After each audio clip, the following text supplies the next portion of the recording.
Our next speaker is Mrs. Edwina Beveridge, and Edwina is probably well known to most of you. Edwina and her husband own and operate Blantyre Farms, a 2,200 sow pig farm and mixed cropping cattle sheep operation. And over the last few years, things have changed greatly on the farm, and Edwina is here to talk about how they made changes and looked outside the square. Thank you.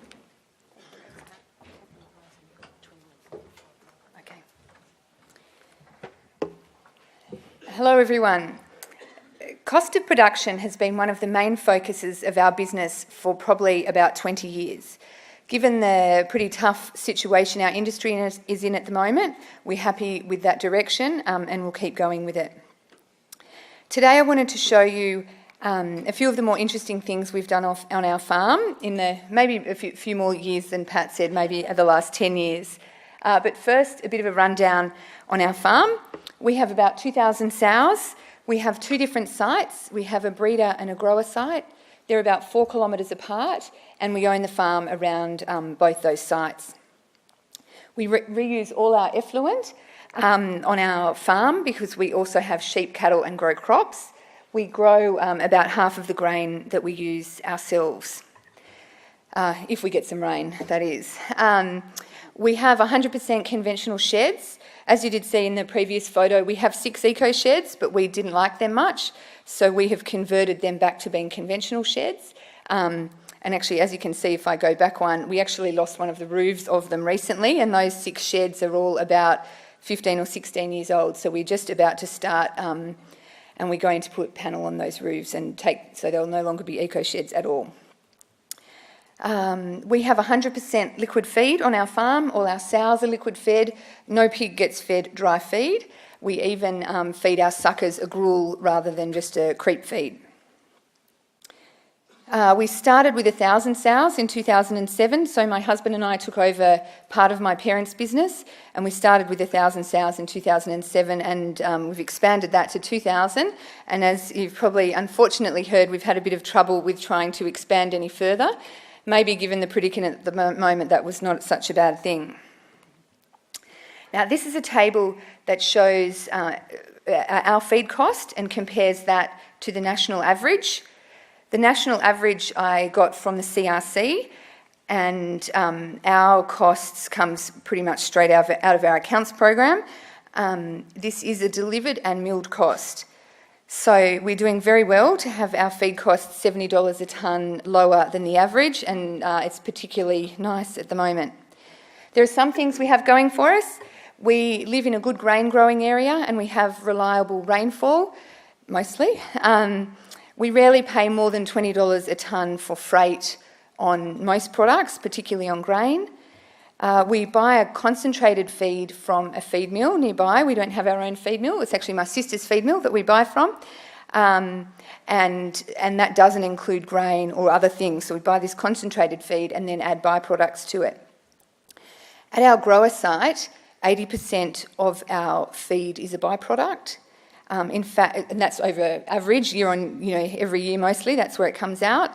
At the moment, we are using no grain in our grower, finisher and pre-sale diets, and we're only using 10 tonnes of grain a week at our grower site.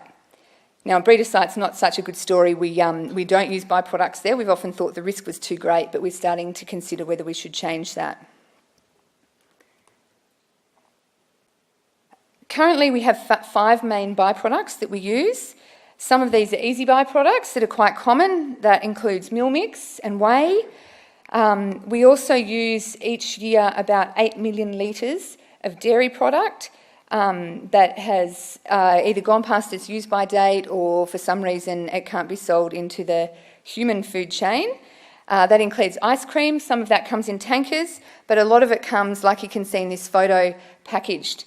Now, we have a machine that helps us unpack these products.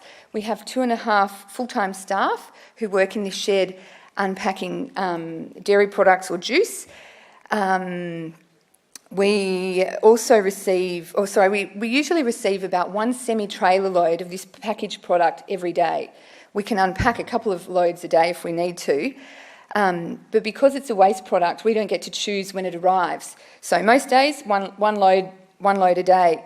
Some days, 5 loads a day.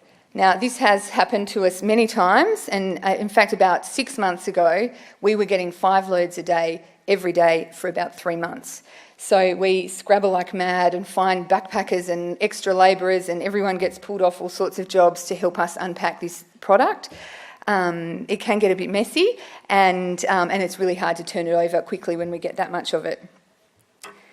The other good thing about byproducts is not only are they replacing feed, they save us a lot of money on freight, and each byproduct has a different deal. So generally when we find a byproduct, we'll go to our nutritionist and say, what's the value of this to the pigs?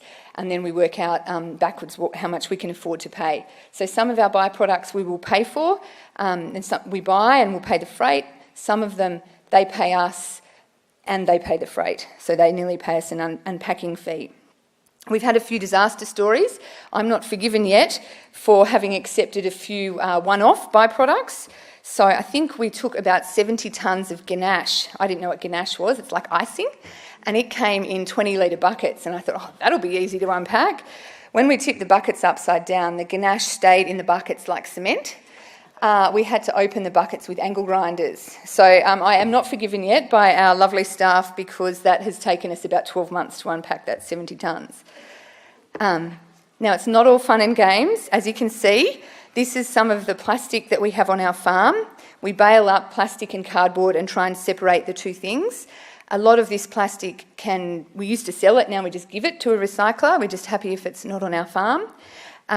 If the plastic's mixed, so if there's cardboard in it or waxed cardboard is not very good for recycling, if any of these things or there's different types of plastic in it, it can't be recycled, so we have to take it to the tip. We spend quite a bit of money at the tip, our local tip. In fact, we've just been having problems that we've made the town go over its quota. Apparently towns have quotas to go to landfill, and we've made the town go over its quota because of the rubbish that we have. There's also a new trend on packaging that's making our life difficult. Most of these products used to come in boxes, so we would separate the box to the plastic bottles. But now supermarkets want these products to come in a tray, so it comes in a cardboard tray with the bottles inside and then shrink wrapped, and that's too fiddly for us to open, so the whole thing goes into the machine, so none of that can be recycled. So you'd think in this day and age we'd be doing more recycling, we're actually doing less. We're also a bit concerned about China supposedly shutting its doors to plastic because that's where a lot of our plastic ended up. Now, another cost-saving project we've done in the last few years, I would say it doesn't matter where your ideas come from. We borrowed this idea from the Smiths at Kia Ora. What we did here is we realised that we were growing grain, sending it to the feed mill and then paying freight to bring it back again. It was adding about $60 or $70 a tonne onto our grain costs. So we thought we could build this silo that you can see. The big one is a 500-tonne silo that's right at our pig farm. So behind that, those silos there is the pig sheds. The pig sheds are like directly there, so it's right at the site. So the grain comes straight in. We now mill it ourselves. So we bought a second-hand disc mill from another friendly pig farmer, and we mill the grain ourselves and then use the liquid feed system that we have to mix it. So we're now saving that $60 a tonne on the milling fees and doing it ourselves. Even better, we have free, very cheap power at our site, so we're now milling that and using more of the cheap power. We also, the white silo in the photo is a mill mix silo, so we were doing the same thing. Mill mix was going to the feed mill, going right through the feed mill. We were getting charged a milling fee, even though they didn't even mill it, they only mixed it. So now that's delivered to site. Okay, this is just a little one. My husband didn't think I should show this slide. It's not the prettiest, but and maybe lots of people are already doing this, but we kept hearing about fires in farrowing houses, so we're trying to reduce the risk of our farrowing house burnt down. And then you walk around and see the pressure washer in the farrowing house with the electrical cords hanging in the water. No matter what we said, that always seemed to happen. So we put a high pressure line in through the farrowing houses, so the staff just hook the pressure washing hose onto that outlet, and the pressure washer motors are now outside the farrowing house, and the power cords might be sitting in a little bit of dirt, but they're not sitting in water. So we hope if there's any problem here, it'll just burn down that little area, not our whole farrowing shed. We've also put smoke alarms in all our farrowing houses that have they send us text messages when there's, if they go off. So far we've only had false alarms, but gee whiz, people can move quickly when they get one of those.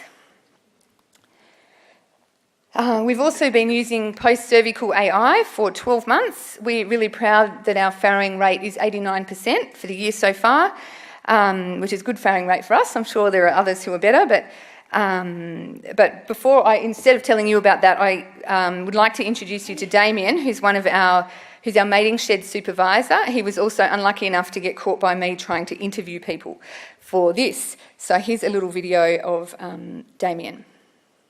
How long have we been doing PCAI? A little over 12 months now, yep. Right, and what's good about it? Well, it's brought up our concession rates, it's dropped our returns, it's a lot faster than doing it the conventional way. Is it easier? It is easier if it's set up right to do it. Some more setup would be great. Yep. And then what's bad about it? Well, I don't want to say there's anything bad about it. As I say, what we could really use is some be set up for individual stalls for the matings to make it a lot easier.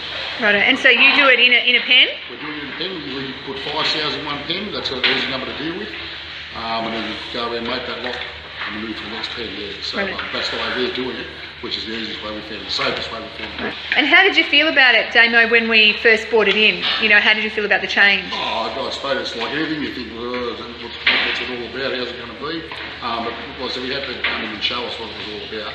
They gave us a good rundown on it, and because of the people we've got here in our shed, we've managed to sort of get it all down pat ourselves and work it all out to suit what we've got and make the best of what we've got and do it with it.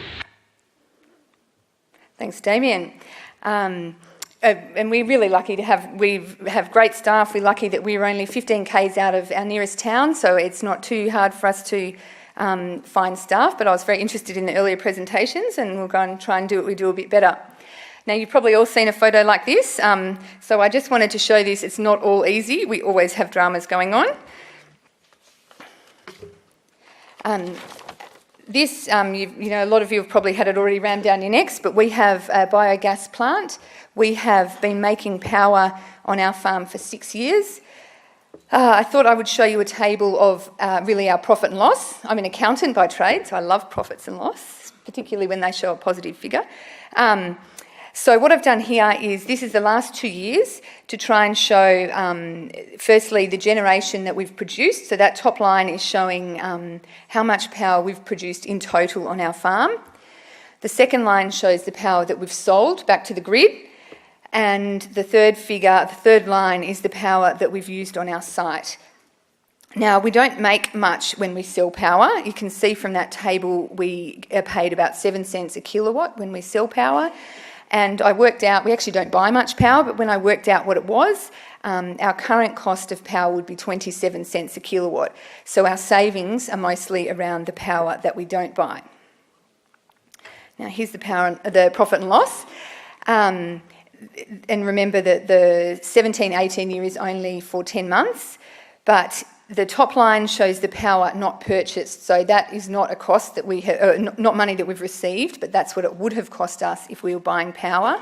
Our power bill is now negative, like we're actually getting paid for power. So the second line shows the amount of power that we've sold in the last 2 years. The next line is the carbon credits. So because we're no longer emitting that methane into the environment, we can get carbon credits for it. We've been selling carbon credits for 6 years, and those figures really are real. That is what we're getting each year for selling carbon credits. The next line, LGCs, that's a large generation credit that anyone producing renewable power after a certain point can earn those credits and sell them. Now, the expenses, we do have quite a lot of R&M costs, and we've probably got a better handle on them now. The more and more we learn and our guys learn about how to run the generators, the less we need to use outside people. You can see in 16-17 there was a much bigger cost. We have replaced lots of things, and we've bought new engines and replaced whole units, and that's included in the R&M. So on average, and these figures are the same if I keep going further back. On average, our biogas plant is making us about $500,000 a year. Now, initially it cost us $1 million, so it's still sitting on a 2-year payback period. So it really is wonderful, and it's really nice, particularly at the moment, to be having that other income coming in. Electricity used to be our 4th biggest cost behind feed, labour and animal health costs, and that is gone. Like, we are now paid money. So in my cost of production, it shows up as a negative number. Again, it's not all without drama. You can just see at the top, at the top across here, that is our methane gas dam. That's the top of the cover. We had a fire right next to our methane gas dam, and methane is flammable at a certain mix with oxygen. So we were pretty unlucky to have this fire start. We were also very lucky that the day before we'd had 5 mils of rain. It was in the middle of summer, so it could have been an absolute disaster. We were very lucky. Some kind passerby drove past, saw the fire, knocked on one of our guy's houses, doors of his house, who lived nearby, and the two of them went up in the middle of the night, I think in their T-shirts and shorts and thongs, and put the fire out. So actually one of the heroes is here. So Brad Edgerton, you're still my hero. Thank you for putting the fire out. Brad actually put himself... Brad said he was there with the fire and it's starting to go up that bank towards the dam, and he thought, geez, I reckon if I'm down the bottom of this or up the top of this, it's not going to make much difference. So he went up the top and put the fire out. Anyway, hopefully we don't have any more of those scares. We've now got gravel all around this area, and we got a point of fire guy to come and have a look and try and tell us where it started, and that is a very suspicious looking flare. It's right there. The flares are meant to burn clean. You can run them in extreme fire danger periods, and anyway, the guy came back and he picked a spot where he reckoned the fire started, just about here, and a couple of metres down from the flare, and he said, I think the fire started in this area from following the patterns of the fire. And in that small area, we found a Christmas beetle that was burnt on both sides. So most of the Christmas beetles were just burnt across the top. So we wondered if maybe it was like the luckiest or unluckiest Christmas beetle, and it just got one leg on fire and landed down there. But yeah, it did make us lose a few more grey hairs that night. We have had some lovely recognition for the work that we do. We were really proud last year to be given the Woolies Sustainable Supplier of the Year award. That was an award that went across all products in Woolworths across all of Australia. So it's really nice to see those environmental gains recognised. We're just now trying to work out how we can get a few more dollars and cents behind the good things that we do. So there are so many challenges in pig farming, as we all know, whether it's pig prices, whether it's animal activists. In New South Wales, we are unlucky to have a Member of Parliament who represents the Animal Justice Party, so I feel like that bit's never going to go away. We've always got the challenge of grain prices. It's a tough industry. It's not for the faint-hearted, pig farming. But we think to keep our kids love working in the pig farm.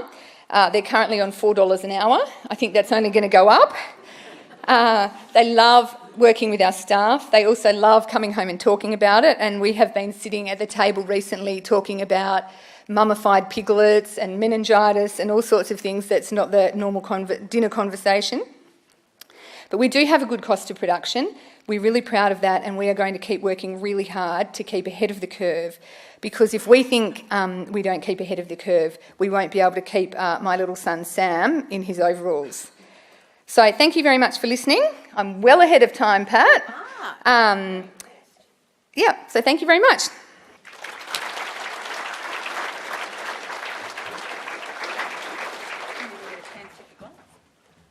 I'll ask Alan to come up as well now, and we'll open the floor to questions.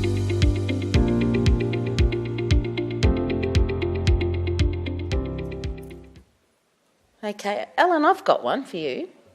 You talked about going into farms and having a look at what they're doing, like changing the pig flow on a farm, even after you've looked at how to fix it, can be a bit hard. People are a bit resistant to change sometimes. How do you get them I know you're a control freak and you're starting to scare me, but how do you get them to come to your way of thinking? I can be very persuasive, but no. But I think that's one of the benefits working with the Danish farmer, that they do like change because they see the neighbors and they want to go just a little higher, a little better, and then I'll be very clear. I tell them when I go into the farms that they will hate me for the next month because nothing will be easy, but they can blame it on me, and then I'll wait 1 month before I come back to follow up, because then they can hate me when I'm not there. But it's being very, very clear, because when you want to do something fast, then you want to do it like you used to do. So it's really difficult, but you need to say it out loud and be clear in your communication and say, I know that's what's going to happen. That means you're going to hate me, but you're going to do it. And I'm trying to present the way, and then I ask them, if I want to go in that direction, how can you help me go there? So I won't necessarily tell them, it's like kids, they like to have a little influence, so I'll tell them the goal, and then I want them to help me to achieve that goal. I'll say, how will that work for you? How can we do it? When can we start doing it? So I don't necessarily drag everything down the heads, and I actually get some help and some feedback from, if this is a goal, how do we get there together?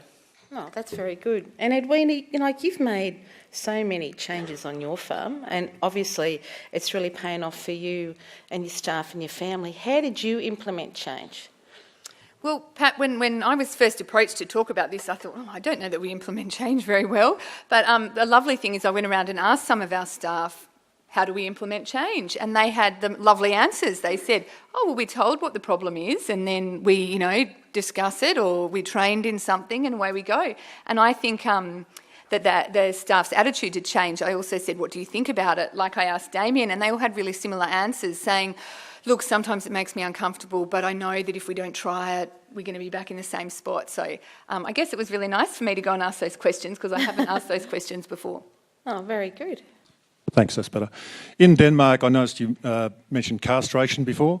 Is that a common practice in Denmark? And once you do castrate them, do you then segregate those from the females? And then once you do segregate from the females, do you obviously use different rations? And what are your fat tolerances like as far as your carcass quality goes? Sorry, the last part again? Your fat tolerances. Like we were allowed, say, over in Australia, if the back fat measurements are correct, but generally around about less than 12 millimetres. Yeah, I think... That's at about 80, 85 kilos, dressed weight. Yeah, in general, we mostly measure on the lean percentage instead, and there will be a difference in 1 or 2% between the females and also the castrates. But yes, it is general procedure in Denmark. Because most of the meat is we cannot eat all the meat that we are producing, so it will go out of the country, and in general no one likes the taste or the smell. So it's 100% castrate. If we could choose not to do it, we would do it, but because of the meat markets that we fill, we need to have the castrations. And we don't know, very few farms separate them. But maybe if they have liquid feed, but in general we try to keep in some way litters a little bit together. So if it's possible, then we think a little more about keeping litters together if it's possible. Another question over here. Thanks, Rod. Edwina, great presentation. You talked about the great gains and the value of the biogas. I got this funny feeling you probably put quite a lot of investment in to get to that point. Do you want to share just generally what that investment is? And there's probably some degree of labour as well as the R&M cost that you have to probably put in as well. Just to clarify that a bit? Yeah, thanks, Rod. Certainly the initial capital investment, which I did say was 1 million, and we estimated that it was going to have a 2 to 3 year payback period, and it's ended up being shorter because the carbon credits and things have been better than we expected. There is labour and you're right, I didn't include labour in that R&M costs. The labour has got less and less. We have to change oil and spark plugs and things regularly, but I don't think it's a huge amount of someone's time, and our maintenance guys have risen to the challenge, and we don't have anyone, specially trained that looks after it. They've all just learnt with us as we've gone along. Any other questions? So, Edwina, what's the next big thing you're going to do? Oh, we always have ideas. I'll have to make sure I get the full rundown on what the Smiths are up to, because they're always pretty good sources of ideas.